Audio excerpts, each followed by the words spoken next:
After receiving the machine, follow the steps below. Add number 46 hydraulic oil to the hydraulic oil tank. This is an oil filler. Unscrew it for oil. Add water to the water tank. Open the lid and add water. The purpose of adding water is to cool the cylinder.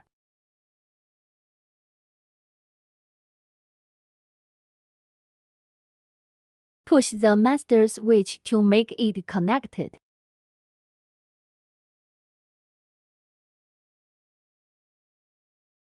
Take off the key of the electric control box. Insert the key into the electric box. Open the electric box. Close the air switch. This one is DC.